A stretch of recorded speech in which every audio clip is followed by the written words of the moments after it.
베드로전서 2장 11절에서 25절 하나님 말씀 함께 합독하시겠습니다.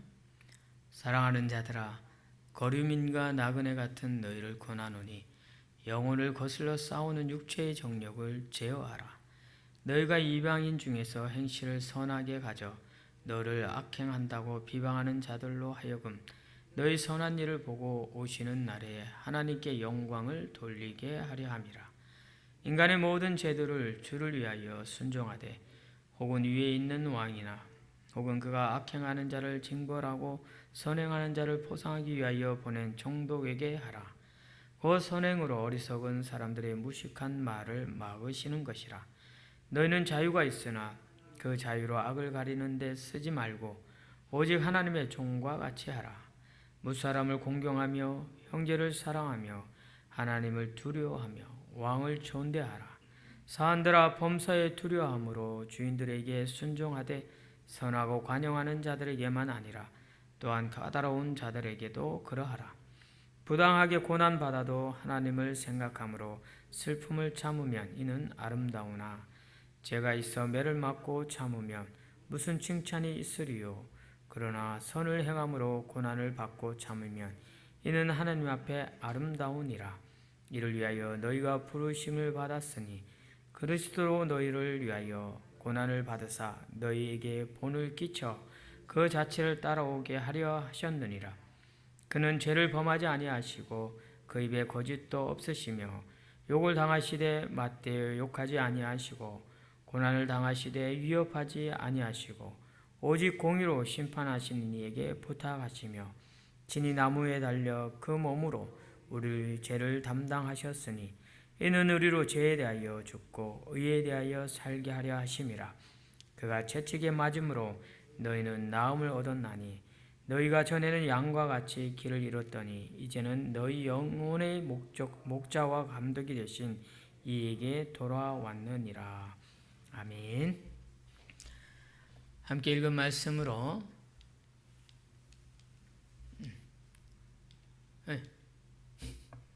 읽은 말씀으로 의에 대하여 살게 하려 하심이라 라는 말씀의 제목으로 은혜 받도록 하겠습니다. 오늘 말씀의 제목은 본문 24절 거의 본문의 끝부분에 나와 있는 말씀을 그대로 인용해서 제목으로 삼았습니다. 그래서 이 말씀의 제목이 사실은 오늘 설교 내용의 결론입니다. 결론이고 또 본론된 주제입니다.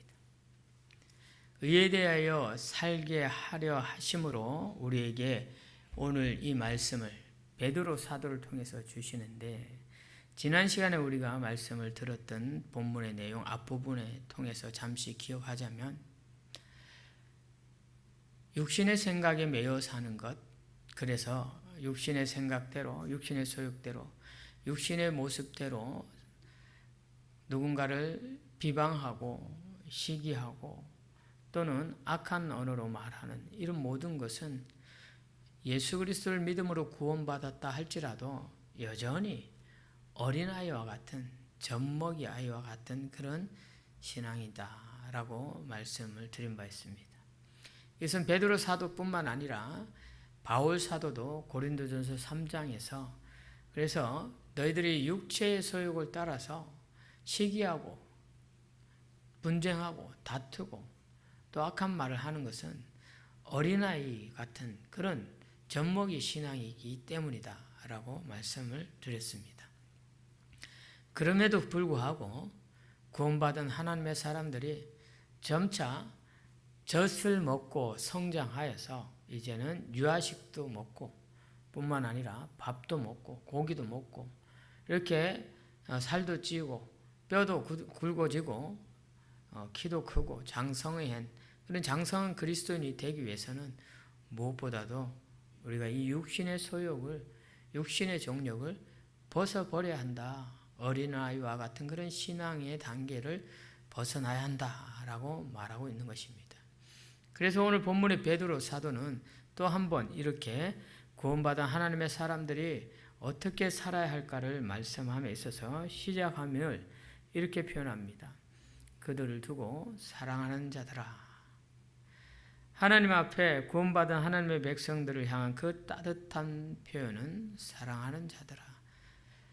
비록 우리가 사랑할 수 없는 그런 모습, 그런 어떤 상대에게 있어서의 그런 거부감이 있는 또는 그런 관계에 있는 사람이다 할지라도 하나님이 나를 사랑하듯이 동일하게 그를 사랑하여 구원하였기 때문에 그 사람을 보고는 우리가 사랑하는 사람아라고 말할 수 있어야 함이 또한 참된 그리스도인이고 성숙한 그리스도인일 것입니다.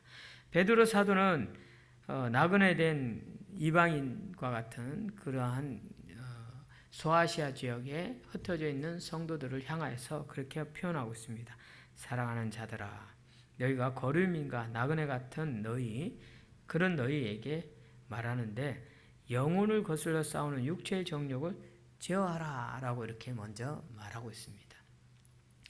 이 육체의 정욕, 영혼을 거스르는 육체의 정욕을 제어하지 못하게 되면 늘 어린아이 같이 그래서 늘 젖만 먹는 그런 육체의 소욕을 벗어내지 못하는 육체의 소욕에 이끌려 다니는 그런 신앙생활을 함으로 인해서 육체의 소욕, 육체의 그 갈증 때문에 늘 불만이 차고 불편하고 부스럭거리는 다툼의 소리가 나고 누군가가 미워지게 되고 하는 예수를 믿으면서도 기쁨과 평안이 없는 그런 신앙생활을 하는 것이 바로 육체의 소욕, 육체의 정욕에 이끌리는 그런 성도다라는 것입니다. 그래서 그것을 벗어버려야 한다라고 표현하는데 사실은 그렇습니다. 사랑하는 여러분, 우리가 예수를 믿는다고 하지만 한 번에 하루 아침에 우리 모든 육신의 소욕이 다 끊어지지는 않습니다.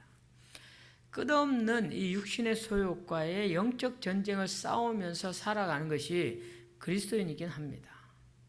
그런데 이 육신의 소욕을 이 영적 전쟁을 승리로 이끄신 이가 바로 예수 그리스도입니다.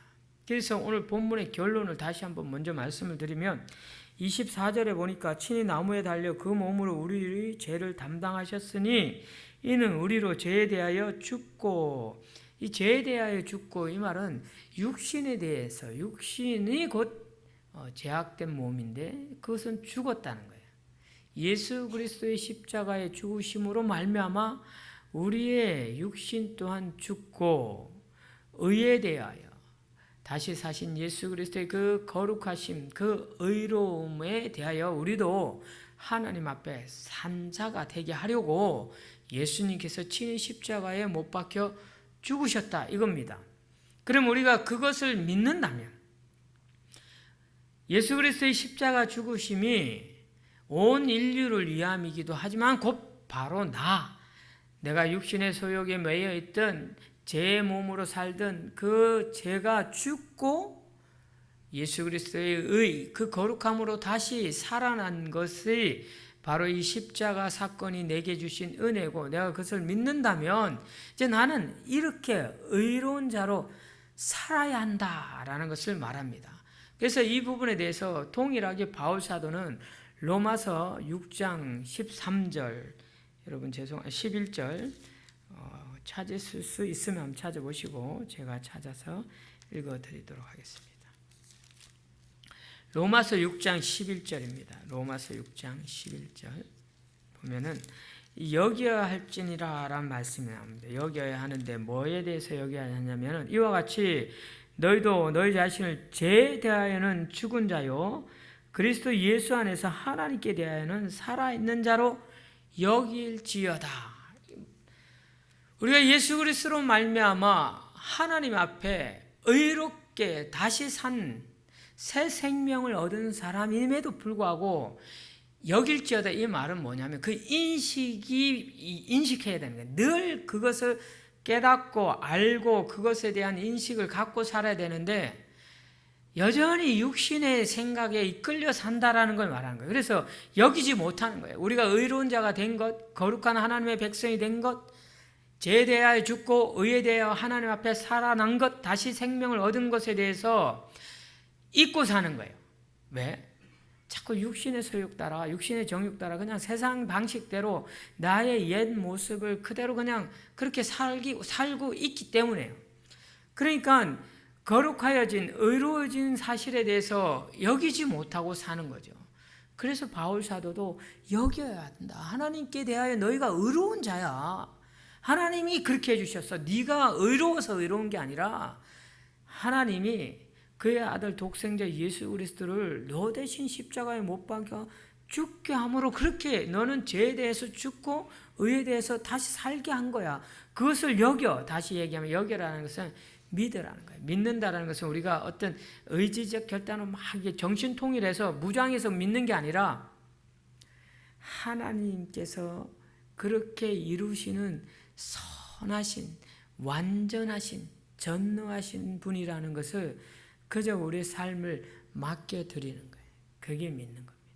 그냥 의지하는 거예요. 의탁하는 거예요. 우리 아이들이 아빠를 믿을 때 아무 의심 없이 자기 몸을 높은 데서 툭 뛰어내려도 우리 아빠 받아줄 것이라는 그 믿음과 기대. 그게 의지입니다. 그것이 여겨지는 거예요. 근데 그것이 잘 안 되기 때문에 오늘 이 베드로 사도도 바울 사도와 마찬가지로 이런 표현을 하잖아요. 육체의 정욕을 제어하라. 자, 그런데 갈라디아 5장 17절 말씀에 보면 육체의 소욕은 성령을 거스르고 성령은 육체를 거스르나니 이런 말씀을 하고 있습니다. 그래서 오늘 보니까 영혼을 거스른다. 이것은 다시 얘기하면은 이 육체의 정욕은 성령을 거스르는 거예요. 거스른다는 것은 대항한다, 대적한다는 거예요. 그래서 성령을 대적해. 우리 안에 내주하시는 성령, 우리의 영을 대적하는 거예요. 이것은 내 육신의 소욕, 내 육신의 정욕과 내 안에 계신 성령의 그 역사하신과 자꾸 대립돼서 다투는 거예요. 대적하는 것. 그래서 로마서 8장 1절 2절 말씀을 보면은 죄와 사망의 법은 성령의 법으로 해방해야 된다라고 말씀하시죠. 그래서 우리가 성령의 지배를 받지 않으면 여전히 육신의 소욕이 꿈틀대고 있어요. 왜냐하면 우리는 천국 본향을 향하여 사는 이 땅에서의 나그네 된 거류민에 불과한 그래서 우리가 영원히 여기서 살지 아니하고 천국을 소망하고 하나님의 아버지의 품을 소망하며 사는 그러한 하나님 나라 하나님의 백성임에도 불구하고 지금 이 육신의 몸을 입고 있는 이 상황에서는 이 땅에 발을 딛고 있기 때문에 다시 얘기하면은 육신적인 상황에 놓여 있어요. 육신적인 상황에 놓여 있는데 육신적인 상황만 가지고 사는 세상 사람과는 달리 우리는 그들과 구별되어 성령의 지배를 받고 살아야 되는 그러한 새 생명 얻은 새로운 새 시민이라는 거예요. 자, 그런데 그 새 시민에 대해서 여기지 못하고 의에 대해서 살려 하지 못하고 여전히 육신의 소욕에 매여 있기 때문에 이러한 말씀을 바울 사도나 오늘 본문의 베드로 사도도 그렇게 말하고 있는 겁니다. 이 육체의 정욕을 제어하지 못하면 계속해서 우리의 영적인 삶을 거스르고 우리를 이 영적인 삶에서 피폐하게 만드는 약한 영의 대적함이 있다라는 겁니다. 그래서 우리는 이 육체의 정욕을 거스러야 하는데 이 육체의 정욕을 제어해야 하는데 육체의 정욕을 제어할 수 있는 유일한 방법은 바로 성령의 법이라는 거예요. 성령의 지배받는 삶을 살아야 한다는 것입니다. 로마서 8장 6절 말씀에 보면 육신의 생각은 사망이요 영의 생각은 생명과 평안이니라. 이어서 로마서 8장 7절에는 육신의 생각은 하나님과 원수가 되나니 이는 하나님의 법에 굴복하지 아니할 뿐 아니라 할 수도 없어요. 자, 이 말씀을 우리가 잠시 묵상해 보면 우리가 성령의 지배를 받고 산다라는 것이 무엇일까를 금방 알 수 있게 됩니다.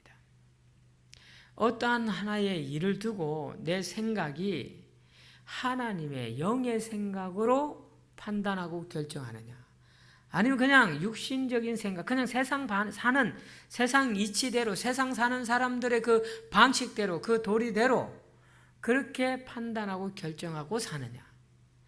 이것은 세상의 이치대로 판단하고 결정하고 사는 것은 육신의 생각이에요. 육신의 생각은 뭐라고? 사망이고, 육신의 생각에 매여 사는 사람은 육체의 정욕에 이끌려 사는 사람인데, 그것은 하나님과 원수됐다 그랬어요. 하나님과 원수됐다라는 것은 무엇이냐면, 다시 얘기하면 마귀 사탄의 그 유혹과 그 게임에 빠져서 거기에 적당하게 발 걸치고 사는 거예요. 그리스도인임에도 불구하고. 그럼 우리가 그 발 걸침에서 한 발 온전히 하나님께로, 성령께로 옮겨놔야 되잖아요. 예수 그리스도께 옮겨놔야 그게 바로 우리가 의에 대하여 살아가는 겁니다. 그러기 위해서는 성령의 도움을 받아야 된다고요. 늘 제가 강조하여 말씀을 드리지만, 성령의 도움을 받는다라는 것은, 성령의 지배를 받는다는 것은 온전히 성령으로 머리부터 발끝까지 모든 생각이 하나님과 관계된, 하나님과 교통된 생각을 해야 되는데, 그것을 이루어갈 수 있는 이 우리의 영적인 훈련은 다른 게 없어요. 말씀과 기도밖에. 특별한 뾰족한 수가 없습니다. 저도 목사지만 말씀을 보고 기도하는 것이 더뎌지면 여지없이 육신의 생각을 합니다. 그리고 육신의 그 생각에, 그 미혹함에 빠져요. 목사인데도 불구하고. 목사라고 배울 수 없는 거죠. 어떤 면에서는 아주 신실한 성도는 꼭히 비교하자면 저희 처형이 그래요. 저희 처형은 목사인 저보다 엄청 더 신실해요. 늘 하나님이 기뻐하시는 것을 선택하고 판단하고 그렇게 기도하고, 그런 모습을 보면 참 평신도인데 참 존경스럽다, 이런 마음이 들죠. 그런 성도들이 많이 있습니다. 성령에 이끌려 받는 삶이에요. 그러니까 그의 마음에는 항상 기쁨이 있어요. 지치지도 않는 것 같아요. 제가 보면 저 형은 지치지도 않는다고. 근데 엄청 바빠요.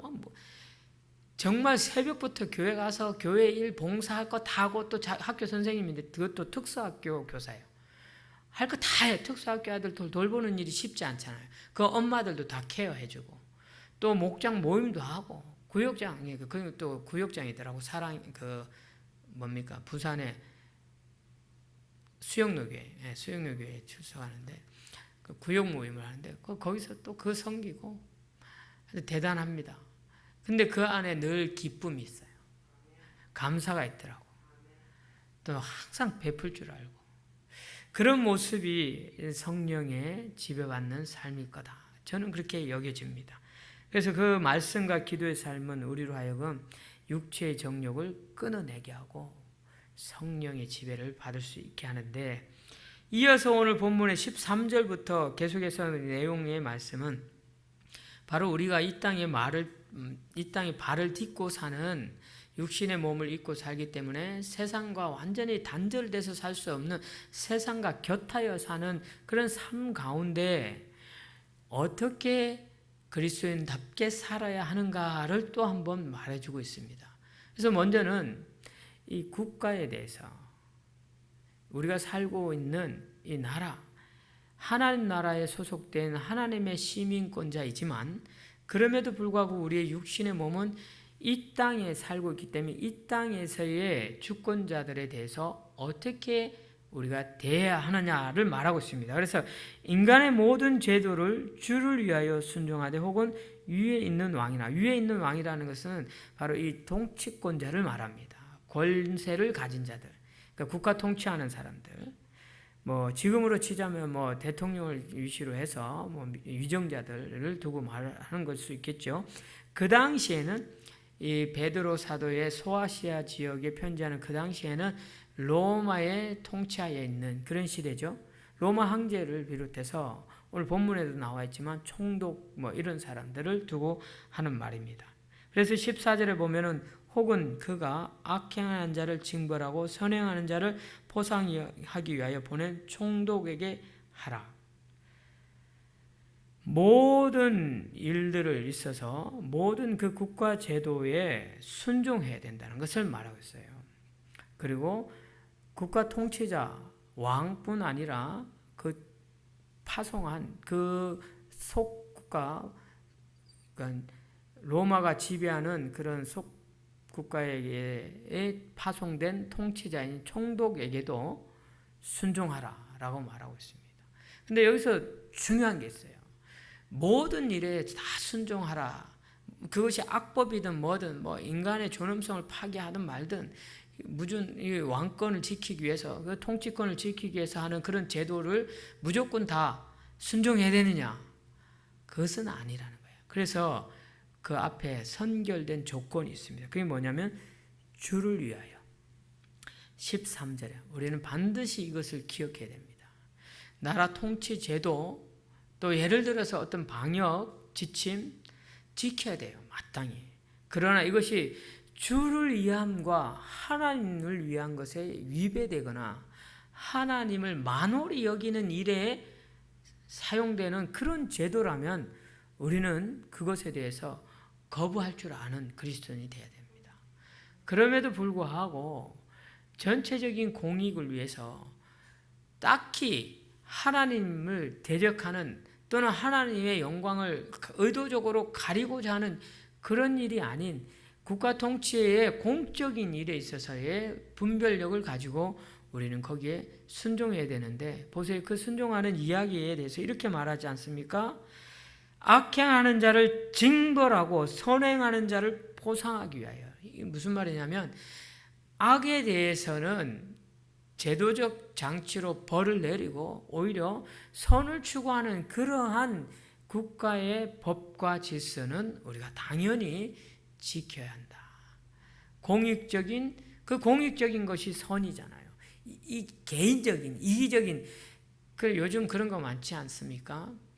이게 정치적인 얘기가 될까 봐 되게 조심스러운데 강단에서 그냥 어떤 그런 거 빼고 그냥 이렇게 어떤 그림적인 그 분위기적인 내용만 얘기하자면 집단적인 이기적 집단이 많잖아요. 집단 이기주의자. 우리는 이기적이라고 얘기할 때 나 개인만 한 사람 또는 한두 사람 개인적인 것 자기 중심적인 사람은 참 이기적이다 이렇게 표현하는데 요즘은 이 집단 이기심이 참 많아요. 어떤 하나의 그 공공적인 자기들끼리만의 이익을 추구하기 위해서 그 집단이 다른 데에 피해를 주면서 자기들 유익만 추구하는 그런 이기적인 것. 그건 공적이지 않아요. 그건 선하지 않습니다.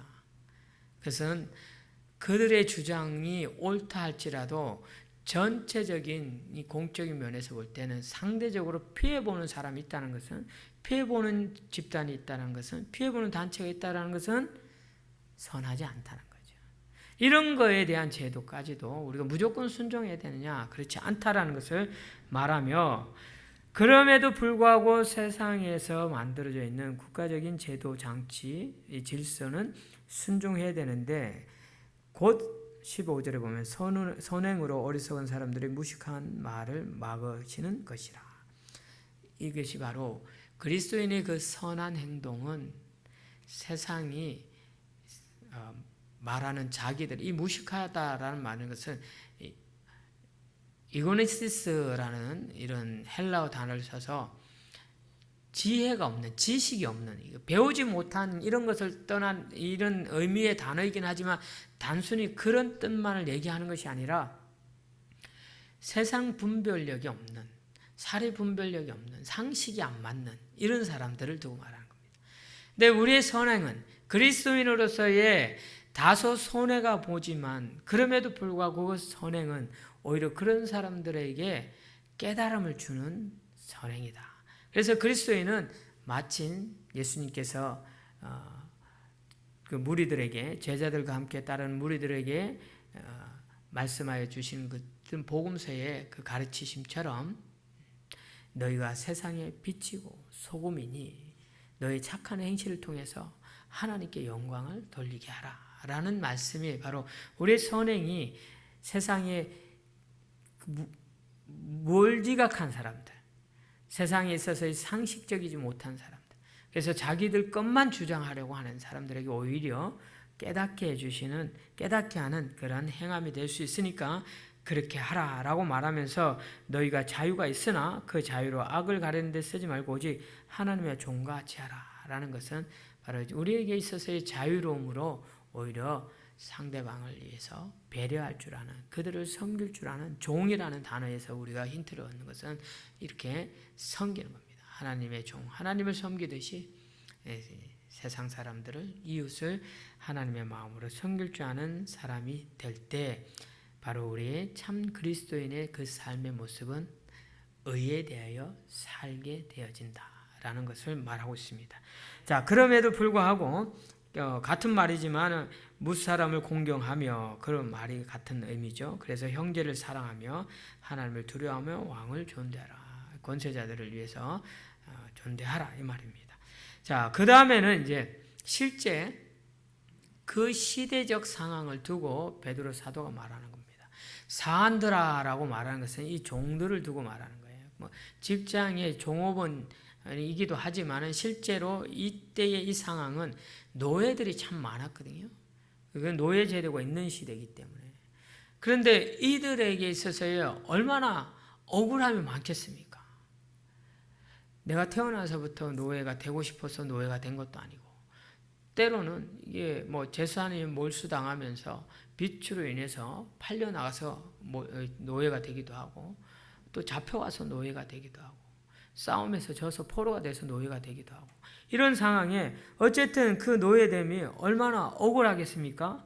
그런데 사한들아 범사에 두려움으로 주인들에게 순종하고 선하고 관용하는 자들에게만 아니라 또한 까다로운 자들에게도 그리하라 라고 말하는 거예요. 얼핏 생각하면은 우리가 사한된 것, 종된 것, 또는 종업원으로서 생활하는 그 자체도 많은 억울함과 뭔가 이렇게 손해보는 듯함이 있는데, 우리에게 잘해주는 사람에게만 순종하는 것이 아니라 까다롭게 하고 또 나에게 불편한 가시가 되는 그런 사람에게도까지도 순종하라, 잘하라 이렇게 말하고 있습니다. 자, 그래서 우리가 이 말씀이 언뜻 이해가 되지는 않는 것 같은데 계속해서 읽어보면 부당하게 고난을 받아도 하나님을 생각함으로 슬픔을 참으면 이는 아름다우나 죄가 있어 매를 맞고 참으면 무슨 칭찬이 있으리요? 그러나 생활함으로 고난을 받고 참으면 이는 하나님 앞에 아름다우니라. 이 아름다우니라 두 번을 말하고 있습니다. 다시 말씀드리면 이 사한이라는 것은 그냥 일반적인 세상 사람들에게 있어서의 종된 사람을 두고 말하지 않고, 내가 사한 종이었는데 예수 그리스도를 믿게 된 거예요. 그래서 하나님의 자녀가 된 거예요. 지금 내 육신의 신분은 사한이고 종이지만 나의 본질적인 신분은 하나님의 자녀예요. 거룩한 하나님의 백성이에요. 그러니 사실 따지고 보면 내가 억울할 게 없는 거예요. 그래서 여기 아름다운이라는 말은 헬라어로 보면 가르라는 이유, 왜냐면이라는 그 단어와 함께 카리스라는 단어가 붙어서 나와요. 그래서 왜냐하면 그것은 하나님의 은혜이기 때문이다 이렇게 얘기하는 거예요. 아름답다라는 이 표현이 원어로 보면은 하나님의 은혜이기 때문에 그렇게 할 수 있다. 너희들이 억울한 마음도 알고 그런 억울한 측면도 있고 종된 것만 해도 억울한데, 그럼에도 불구하고 너희들에게 까다롭게 하는 그 자들에게까지도 그들에게 선대할 수 있는 것은, 선행할 수 있는 것은 하나님의 은혜를 입은 자기 때문이다 말이에요. 사랑하는 여러분, 이 말씀은 우리에게 너무나도 참 기쁨과 도전을 줍니다. 우리가 세상 살면서 손해보는 일이 한두 가지겠습니까? 그리스도인이기 때문에 손해보는 것도 많습니다. 그걸 떠나서라도 그냥 우리가 세상 사는데 억울함이 많아요. 왜 나는 이렇지? 나에게만 이런 일이 일어나지? 그런 일들도 있습니다. 그럼에도 불구하고 우리가 이때 그것을 선용하고 그대로 받아들일 수 있는 것은 우리가 하나님의 자녀된 하나님의 그 영원한 언약을 약속받은 그런 권속을 그 권속 아래 있는 그러나 하나님의 놀라운 은혜의 백성들이기 때문에 우리는 이것을 넉넉히 이겨낼 수 있는 것이다 라고 말하는 겁니다. 그래서 이것이 이겨내어졌을 때 오히려 이거로 말미암아 하나님이 드러나는 거죠. 하나님의 하나님 되심이 드러나고 하나님께 영광이 되는 것입니다. 그래서 그는 죄를 범하지, 그러면서 이 삶의 본 실제로 이렇게 사는 게 쉽지 않음을 말씀을 하지만 그럼에도 우리가 그것을 따를 수 있는 것은 예수 그리스도께서 나를 위해서 그렇게 해 주셨기 때문이다 라는 것을 21절에 말하고 있습니다. 이를 위하여 너희가 부르심을 받았으니 그리스도 너희를 위하여 고난을 받으사 너희에게 본을 끼쳐 그 자체를 따라오게 하려 하셨느니라. 그러면서 예수 그리스도께서 이사야서 53장 말씀을 인용하면서 예수 그리스도께서 죄도 없으신데 매 맞으시고 끌려가시고 또 피 흘리시고 십자가에 못 박혀 죽으셨다라는 이 사실. 그런데 이 이사야 53장을 인용하지만 베드로 사도는 구약의 그 말씀이 온전히 그대로 성취되는 것을 너무나도 생생하게 현장에서 목격한 사람이잖아요. 그렇죠? 그 베드로가 그 생생하게 목격한 그 사실을 하나님 말씀이 그대로 성취된 것을 또다시 한 번 더 언급한다는 것은 그렇다. 예수 그리스도께서 내가 3번이나 부인하고 내가 그렇게 도망 다니고 그랬던 나를 위해서 그렇게 처참하게 죄 없으신 그분이 십자가에 피 흘려 죽으시고 매 맞고 침뱉김 당하고 그러셨다. 그렇게 우리에게 본을 보여주셨다. 그러니 우리도 그분이 이루신 의로운 자로서 살기 위해서는 그것은 우리의 죄를 다 죽게 하고 죄에 대해서 죽고 의에 대해서 살게 하려고 하신 그 예수님의 그 십자가에 죽으심은 하나님의 크신 사랑인데 우리가 그 큰 사랑을 입은 그 은혜를 입은 사람이라면 그래서 그렇게 의로서 살아내기 위해서는 주님이 하신 그것을 우리가 마음에 새기고 그 삶을 본받아야 한다.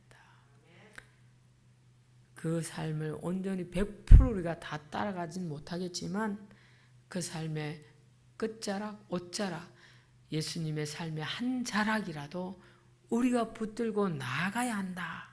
라고 베드로 사도는 이 소아시아 지역에 흩어져 있는 성도들 뿐 아니라 오늘날 이 말씀을 듣는 21세기 모든 성도들에게 동일하게 선포하고 있는 것입니다.